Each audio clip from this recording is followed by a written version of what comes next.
could be, and some maybe net statistics in terms of what currently there is virtually still non-competition. There is depth. There is just anyway with a strong focus on the Brazilian market and most recently the European market. Brazil-based startup also building a marketplace of private aircraft, but they're doing, technology-wise, at least a strong focus on a B2C, or customer-facing app. To the best of my knowledge, they do not have nor plan to expand into the other, let's say, technology-wise, or it's a strong focus on Spanish speak in Latin America. But there is a local somehow player based on Brazil, and there are plenty of players, as you said, in the US or Europe. I see it, not that they wouldn't do it, but most of the European carriers, as you see, operators, not carriers, operators or apps or startups are mainly focusing to the other market that you just mentioned, which is Asia Pacific. They have it closer, their passengers usually fly more between Europe and Asia Pacific than what they fly between Latin America, for example, to Europe. Not that there is no traffic, but in the terms of demand or the certain percentages. But I think they're better off doing more, looking into the Asia Pacific region in terms of kind of growth of expansion. Not that they couldn't look into Latin America. And then you have the US platforms. That yes, I do definitely think that some of them, even if they're not thinking, I just think they still think in Latin America. It is, by the way, one of our exit strategies, eventually that one of these big players, and in the US they have very big players who want to expand in Latin America, and we basically just, got the door cock for them into, putting all this, over 50 operators, 500 aircraft into, one single booking platform and standardization on 3, largest countries. But it could happen. But before that happens, the US is, first of all, is the largest, market in terms of, globally. So there's plenty built for them to do locally. And I think that any company, especially now in these times, they're just better off just focusing on their local market piece. They're looking to expansion. But I do think that once the industry itself, the world itself starts filling up from all this craziness that has impacted the industry, they're going to start thinking to expanding, and Latin America should be on their list, and then there will be, and that's actually part of our vision, to become that one stop shop and as a marketplace start expanding, not regionally but globally, with agreements to these other marketplaces and become as well global. And does Flaps have partnerships with any operators? As in, let's imagine I were to be an investor. I had let's say $20 million to buy a couple of private jets, different types, different kinds. Could I operate my entire operation through the Flaps app and get a return on investment? So let's say we were to buy several smaller ones, medium size, and a larger jet. Would we be able to get a return on investment that way? So would Flaps help us take out that entire operations area, or would that be a dream sort of? Okay, so there's two components. The strictly operational side of the aircraft maintenance, everything documentation, everything around the operation, pilots, it's never on. That for that you have the operators, which yes, we have partnership with over 40 of them and growing. And as I said, and I think most of them that have bet for our business agree, they're better off focusing what they know best, which is operating, and let the commercialization and the technology, rather than starting, kind of trying both of us to do all of us and specialize and actually offer a top service for the end customer. Now, perspective of the aircraft owner, which is not on most of the times, or not all of the times owned by the company or the operators themselves. You might own or you might co-own, which is what is called, for example, fractional ownership in the US. And we have actually now partnered this year. We announced a partnership last year, but we're launching this year. We partner with a company called Aviation. They are the representatives of textured aviation, big craft, hawker. For Latin America, and we're actually offering initially for the Colombian market, for the first time, the co-ownership of co-investment in aircraft. As you said before, you or anyone can buy or share the cost of buying an aircraft. They will then, or two flats, definitely that's one of our value propositions. We will find the correct operator for the operator to operate what I mentioned before. But as the marketplace and the demand generator, and besides, of course, that generally if you invest, it's not a condition, but if you invest, you are also expected to fly, at least in the airplane. That's usually not how it works, but it's how it should work. But assuming that within the owner, there is some sort of hours that have already been consumed in terms of the aircraft, we can definitely bring at least or cover the operation cost, so you can own the aircraft, fly completely for free. This has some, of course, little extra surcharges that you may generate, not within the aircraft, but for an FBO or an airport or taxes for landing one specific spot that's besides the operating of the aircraft. And within the second year, depending on the aircraft that you're acquiring, you can also get a return on the investment of the aircraft based on the demand that we have already generated around that exclusivity and exploitation of that aircraft. That you can either take it in cash with some points that you can take it up throughout all the year, or use it for, let's say, buying or acquiring more free time along the second year of your, let's say, acquired, so you can keep paying for the second year completely for free. And is there a way, let's say I'm a corporate, Colombia, any of those companies, I have my, executives, they own their own jet, or basically Colombia will own their own jet. But on the weekends, nobody uses that jet. Is there a way to offset some of the cost as well through flats? Let's say I offer the jet every weekend to fly to Cartagena at a reasonable cost, basically, or Cartagena or Santa Marta, so that the jet keeps being in use also on the weekends. Is that an option through flaps?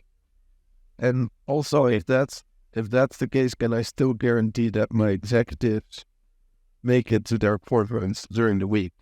Might not be with the same jet, but it could be temporarily with another jet. The short answer is yes, but there's a lot of different, let's say, dynamics of what you have mentioned. Now, first thing, and this is a fact, this is, that's actually real. As you mentioned, for example, in Colombia, or in general terms, the GEA, there's Grupo Empresarial Pequeño, which is in Colombia, Argos, they do have, as part of the group, a company called Innovator de Aviation, which is the one that operates and owns the aircraft of the fleet. That's how it works. And the reality for us, you were saying, is that we work actually with Innovator de Aviation. We have worked, and we have actually flying soon one of their aircraft, which traditionally the airmen would fly the executives of the group and are privately owned by the operator, which also happens to be owned by the group, but not always the same. There's many other, corporations that don't necessarily own the operator itself. And we work not only like that, but with, airplane or that for other companies under debt, that's our value proposition as a marketplace, and we're debt damage to, let's say, offer them and sell them, because that's kind of what we want to bring into the industry, to have the planes flying all the time. Now, The second part of where how do we sell it to the customer becomes kind of the question is, there are operators like the one that I just said, which for a bunch of reasons they are not interested nor want to sell or get into the business of selling their leg or much less the aircraft by the seats. For all sorts of standards of them, as we said, they don't want certain amount of the people or usage in the aircraft which is otherwise reserved for the very key executive. So with them, the agreement that we have that we only charter to specific customers, corporate customers, those aircraft charter over. So in that sense, taking and or you saying we're gonna try and sell it or sell those empty availability or those empty legs or create shirt slides or put around with some operators, with some operators, it won't work as the file of product. With all of them, it works as charter flights, which is kind of what we've been focusing. But there's many other operators, and that I have to say the majority of them, that they do have actually, and they provide us with this inventory of their empty flights, and they say, here, this is the empty site that I have. I do not have the experience, the channels, the money, not the time because I'm busy operating the slide. We sell them for it. And we have a revenue shared business in which is we both share the, let's say, the cost and the risk, and we make money kind of not only with our only, let's say, sold charter site, but with their own operations that they're giving us their air travel when they are, as you said, empty or in that time. Mm-hmm. So is the empty legs, is that a marketplace or is it an auction, or are the prices fixed, or is it like commercial airlines? I mean, they have probably the most complex pricing of all products out there, pretty much. Is yours simpler? Is it a standard pricing, or is it still dynamic pricing? Do you have a complex AI system in the app that will run the prices? How does that work? So I want to say, I don't know if what I'm about to say it's a fact, so I just want to take a guess. But I want to say that, yes, 100%, one of the most difficult pricing schemes or, financial or pricing behind the cost of a seat or the airlines is definitely complex and dynamic. Till you have then private aviation, which has its own, kind of variables and thing that changes as well, which make it kind of, I don't want to say more because I don't have the fact, but at least similarly challenging in kind of farming with a big, still a specific price. In general, how does it work? That's the generals, and then kind of it needs a little bit of what the different, tiny lines become. But in general, the industry itself works of price per hour of specific aircraft. Small aircraft, turboprop, light jets, mid-size jets. And that kind of the initial specific standard price. But on top of that, then you have that hour can change dramatically or drastically because of the fuel, which last year you, for example, saw that because of the war and everything, specifically in Colombia, you had prices, you had the cities where you had airports where getting the fuel was 120% more expensive than a year before or 6 months before. So that keeps fluctuating, of course, constantly. So then you have that changes kind of also like what the airline having there. And then all sorts of surcharges into the end-to-end experience, which come from airport fees, private terminals, private aviation, the terminal that most of the private aviation kind of flight, not all of them, but most of them do not use the general, terminals or airports that we all know. They depart from alternative airports or private handlers, and depending on, origin and destination. So they own have their own fees. The fees can, go up and down.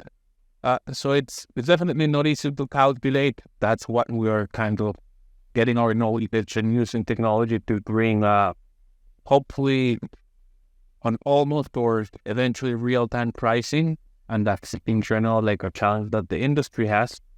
But we have definitely a lot of propositions that, depending on the customer and of course the different service agreements that we have, but anything from minutes to not more than 12 hours, you have 1 to 3 different options of your aircraft. If you do not have at least an initial idea and estimated cost of your aircraft, you have the final pricing within those, from minutes to maximum 12 hours, depending of your request. Great. So, just to clarify, I mean, you said because of the war, fuel prices are more expensive. That's the war in Russia and Ukraine. Back to last year. Yeah, just so people realize there's no war in Colombia because there, no, there used to be one years ago. It's a peaceful country. Yeah, it's a beautiful country. It's a beautiful country. And, I've been living here for a long time, so yeah, it's an interesting market. But just to clarify for people who are like, think, hey, a war in Colombia could have wrong. So just to clarify, it's a peaceful country, safe country for the most part. Still Latin America, so it's not like you would be in Germany or Poland. Not that safe, but it's definitely better than it was. Anyways, just to touch base on that. Private aviation, one of the things, touching on safety, one of the things is that I always live not to be flashing. Private aviation might be slightly flashing. Have you encountered any, is that still a little bit of taboo for some people? How does that work? Yes. And that's actually those myths or taboos or misinformation around, especially in Latin American markets, or a market like Colombia, which is not so advanced or educated, unlike the European or the American, for the U.S. market. It's a big challenge that we have. That I think we've been also doing a great with the marketing team and so on, in kind of getting and educating you with the market. But there's more, but just to give you 3 examples or 3 kind of myths around, you just mentioned 2 of them, that are actually more perception than actually reality, or 100%, misperception than not a reality.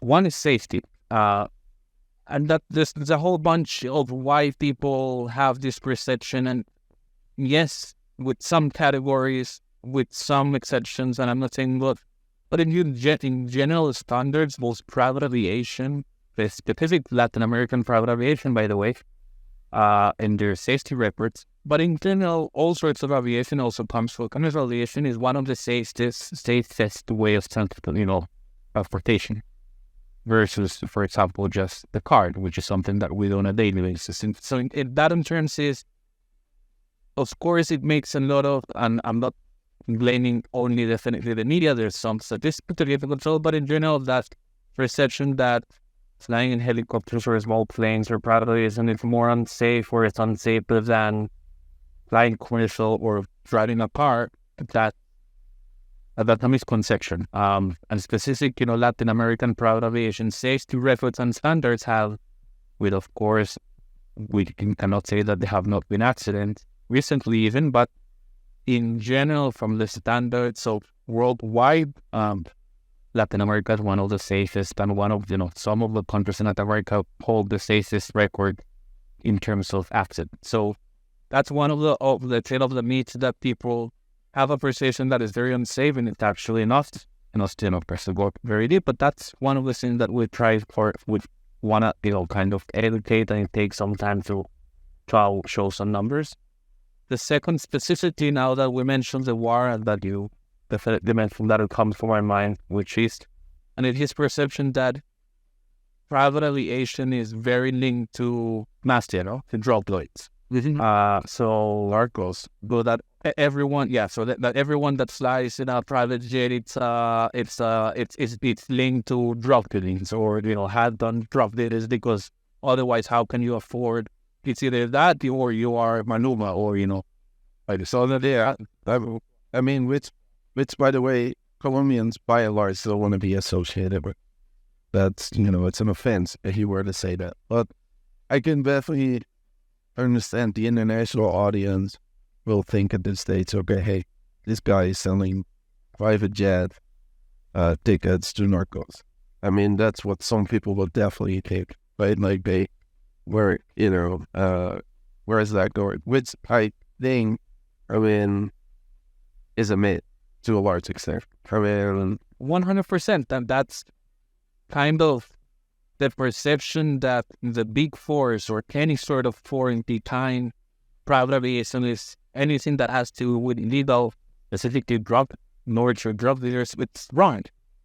And 100% of the flights, or at least the flights that I know, there's definitely pirate charter flights and aircraft that I don't know, but at least from the 100% controlled, regulated, heavily regulated industry standards and aircraft, there's very, very heavy standards in not only from us as a marketplace in the KYC of customers, but also from the operators themselves.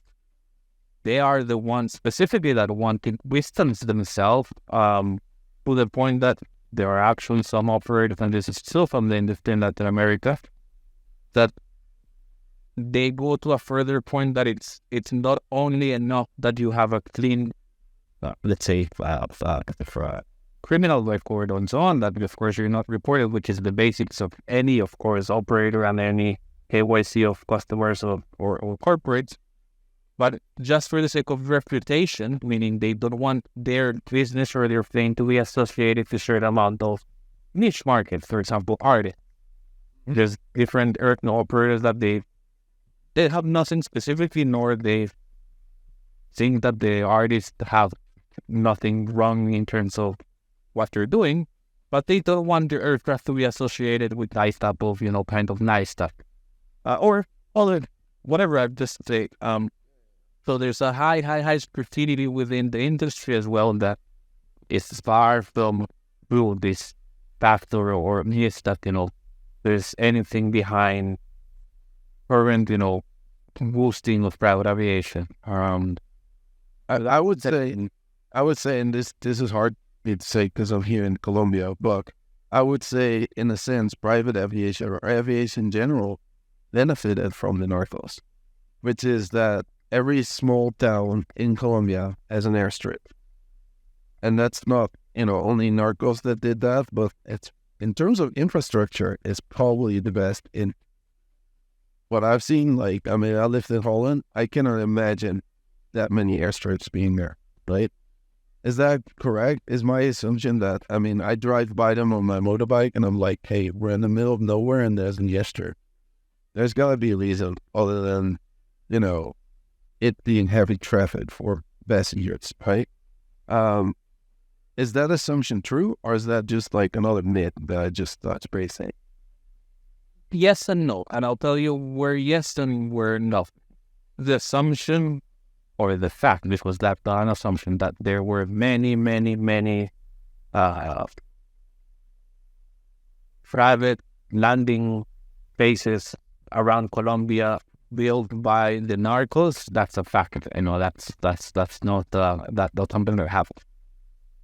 Now, from that now any of those, at least once again for passenger, not illegal activities, but passenger for cargo, legal cargo activities, that any of those that have been built by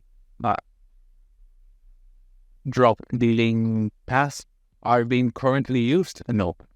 And well, that's part of kind of what the country hasn't worked very, very heavily on changing. Now, there is one very impressive fact that actually is one of the reasons why retroactively you see it allowed, or kind of gave the possibility for all of these businesses to grow, which is the size of Colombia. People just don't understand that it's a huge country. And infrastructure-wise, especially if you take Colombia and you see all of the south part, the south east part of the country, if you slice it, diagonally, there's I think 3 airports, commercial airports, and no train or railroads, and the infrastructure in terms of road, it's almost non-existent, and it's heavy forest. Right. So in all of those places, and that's half of the country, the only access that you have is Airstrip. Yeah.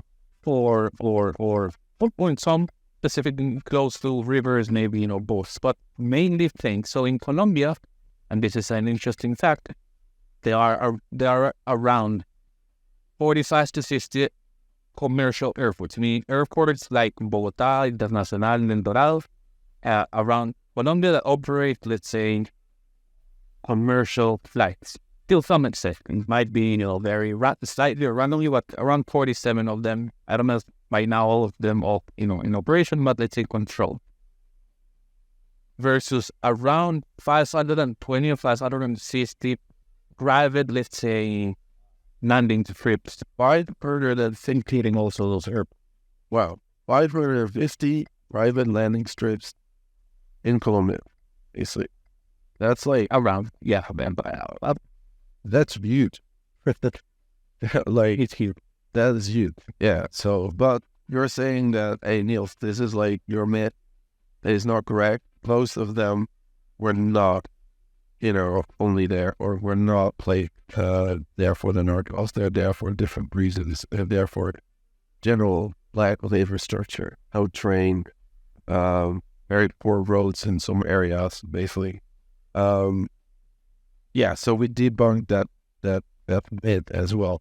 That I'm sure many people have, and if I offended some Colombians, I do apologize, but that's what a lot of international people will think at this stage. But anyways, we debunked that myth of private aviation in Colombia being only for Maluma and for narc. There are many other people that. All right, so let's recap and go back to flaps, and I give you the opportunity. Let's say some investors might listen in, and they might think, hey, why would he want to invest in flaps? So what is the reason? What kind of investors are you looking for, and why would they need to be investing in the flaps app? Great question. So the straight answer to your question, what kind of investors we're looking for? We're focused, but not only, but our focus on 3 types of investors for this upcoming seed round. Venture capital, definitely. We have, this is not a preference, it's just a matter of track record. We have a affinity more towards not Latam based, just because once again, it's just track record of the venture capital within private aviation or air mobility, but venture capital. Second of all, we're also, which we already have in our last round, family offices, especially those family offices or family businesses that they have their fan build them experience within private aviation, call it that they own a plane, or they have planned a plane, or they have invested in an aircraft, or so on, that have some exposure to the industry, and which always has come and will come very handy for us, specifically those that come within the industry or industries that we are from, angel investing. We're actually offering on a very invitation, almost only to angel investors to come with smaller tickets. It's that they found. But yes, definitely from those angels that come from mobility, air mobility, aviation, travel tech industry, we want you within flaps, to help us grow flaps. So those are the 3, profiles of investors.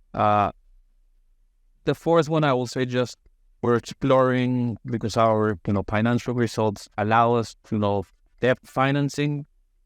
It's a different conversation, but so far, let's take it to, to the, let's say, equity focus, financiers, on those three profiles. Now, why flaps?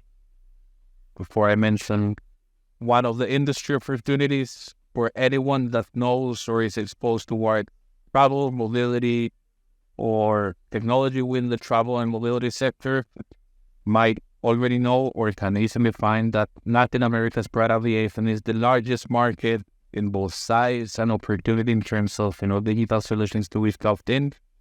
We are the first one to have the market leaders. We have 2.5 years of great results, so we know we have the right team to do it and keep, expanding, along the region. Second of all, because, and like they say, numbers stuck in our a little bit over two years and 3 months, we have grown faster than any other. And this comes, of course, briefly with reference that we've discussed and mentioned some of them before. Marketplace, nobody who has grown to a growth that we've done in terms of both supply, meaning the amount of aircraft and operators aggregating to our marketplace.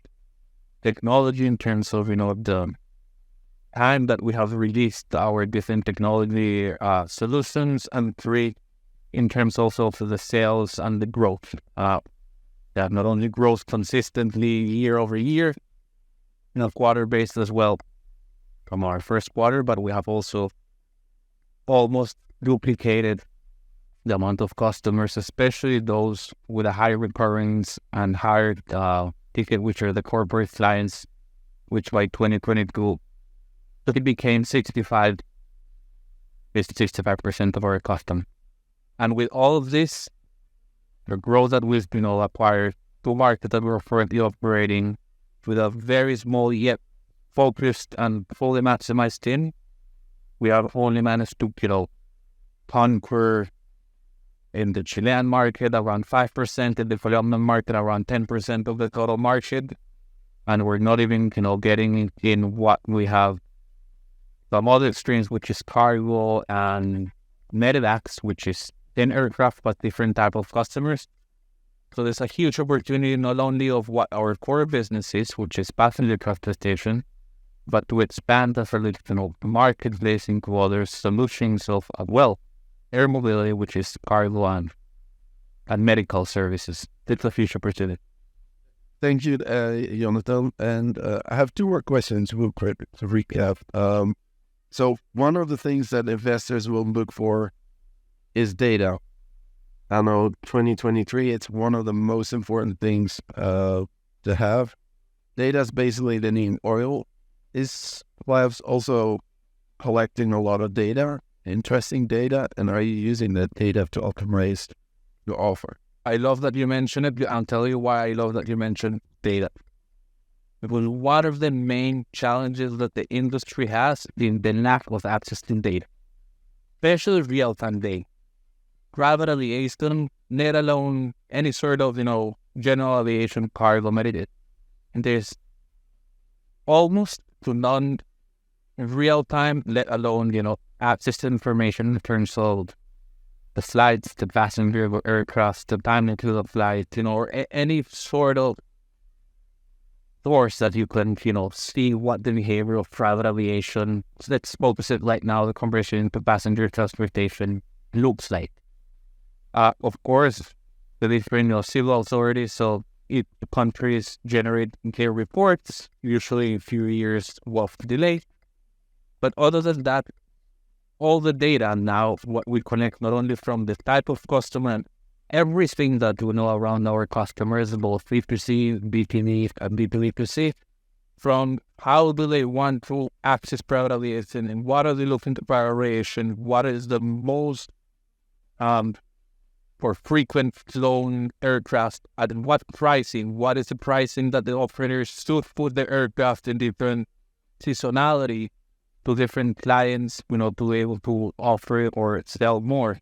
How can they, with different, acquisition strategies or using our system, can improve their sales up to, 35% or 40% a year from the previous year.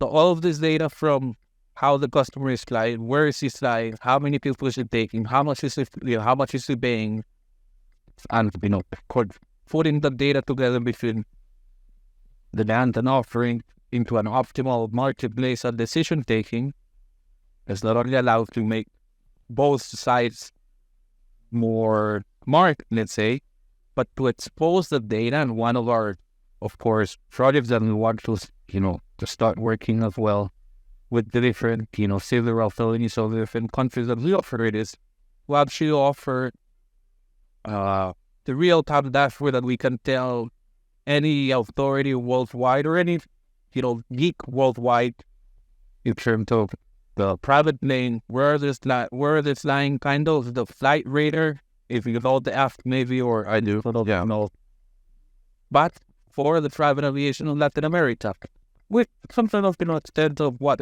data you expose to different layers, but digital access and a digital platform or a marketplace that actually connects and exposes this data to every single one of the actors of the chain, from consumers to operators to authorities to anyone in the ecosystem. To round up, my final question is, in terms of data, I mean, most people would associate private aviation not with the environment. I mean, it's the opposite. They look, people gotta be, 500 people in a flight, and that's the most efficient way. But private aviation is not gonna go away. And as you touch base as well, flaps could help the environment in the sense that private aviation gets more efficient. Do you have any statistics already collected around that, like maybe CO2 reduction, or maybe a reduction even in the inventory of private planes, because some companies might decide to sell off theirs and take a subscription with you, for example? So do you have any data on the environment to touch base on it? I would say most people think, hey, private aviation is like the coal mine of aviation, but maybe it's not if you make it more efficient. Is that correct? So yeah, so there's a lot to speak here, but I very recently had a conversation around the topic, and I'll share some insights that I hope that for anyone that listens here opens kind of that statement, which is not true, that is kind of private aviation is like the devil of the CO2 emissions worldwide. I'll give you some insights shortly. And also, yes, of what are we doing as flaps into, contributing into the environment. So, yes, most of the people, and there has been a lot of, let's say, noise, especially I want to say in the last year or years around, the role of, private aviation and the contamination of our environment. But what people don't know, and this is, anyone can check these facts. These are just, reports, published by different authorities from the entire 100% of emissions that the world, all sort of industry, any sort of, source, produces in the environment. Aviation, this is not private aviation. Aviation as a whole, anything that you name or fly or moves around is, comes in towards 2 to 3%, depends of the report of where you consult, of that 100%. So that's the general aviation. And within aviation, the private aviation entitles from another 2-3% of the entire aviation industry. So if you take quick numbers, private aviation, it's pretty guilty, and yes, it's a serious, it's a serious issue that also we take seriously, and I identify it seriously, for 0.04 around % of the total emissions worldwide. So it's not a big deal like people think. Cars, for example, or other sorts of transportation, or the meat industry, well, it's, some sort of, agricultural practices actually account for more, and I'm not going to compare and say what's better, what's not better, because there's a lot of stuff around this, but in terms of statistic, is not the big contributor. So that's the first myth that people, maybe they're not aware, and something also that, I think that the industry is, kind of biting also to make awareness of. Now, in regions like Latin America, we have These are, both industry and some inside estimates.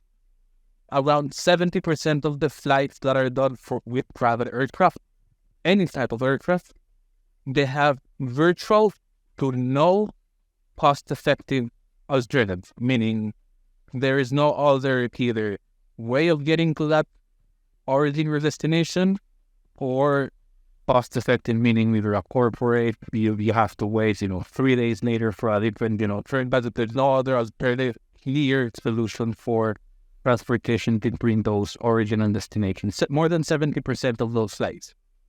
So as you said, that brings us that private aviation will not disappear. It's a way, and it's a move of moving people around that provides clear transportation solutions that no other vehicle can provide, and that's a fact. Now, not to get into like other, kind of industry, what we are basically, and 100% agree with you, contributing is, if you take those planes that are flying on red, which, as we mentioned in the beginning, 40 to 50% of them are flying empty. You match them and we optimize that 100% of them are flying empty by destination, at least in the amount of emissions per person, which is how one of the ways to calculate the emissions. We optimize 40 to 50% of the emission, meaning you're making the environment 40 to 50% greener. Of course, once you get into that, it's a long way, but that's something that a marketplace can manage to make. And on top of that, we have also partnered several months ago with an NGO, a Colombian NGO called Saving the Amazon.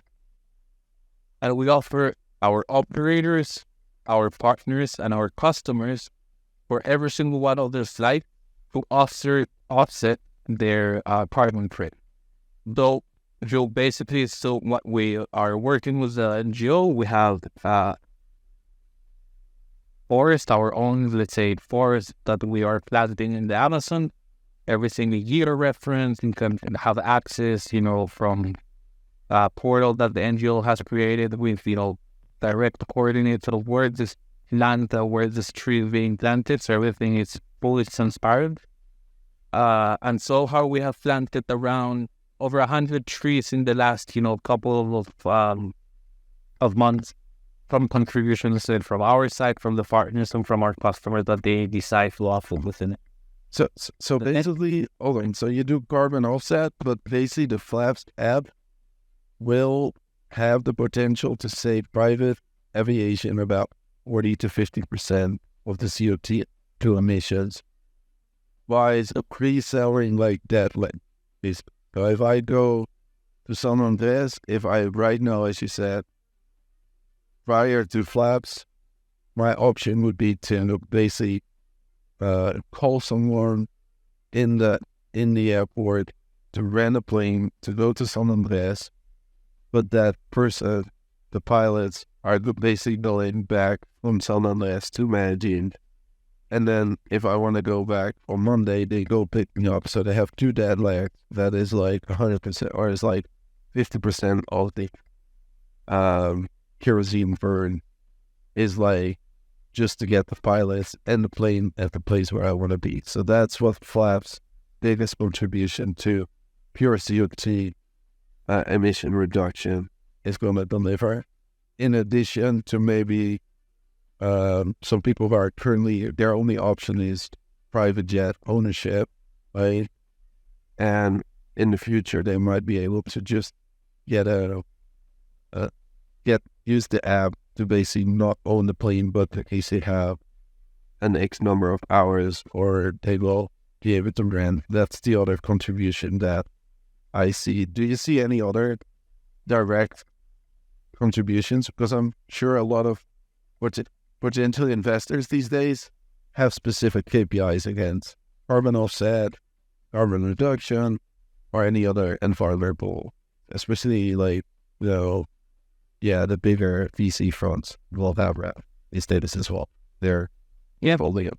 Well, definitely. You just mentioned 2 very clear contributions, and I'll just add a third one to the conversation, which is something that they have already partnered. We have several MOUs with different eVTOLs, so it's the electric vehicle manufacturers, both of them, or the two partnerships that have a Asian company, that actually they have already flying drones for passengers, and we're looking to slowly but incorporate and start changing some of the fleet, or some of the, for example, helicopters for the sightseeing, or the flying around over different places, for example in Colombia, for electric vehicles.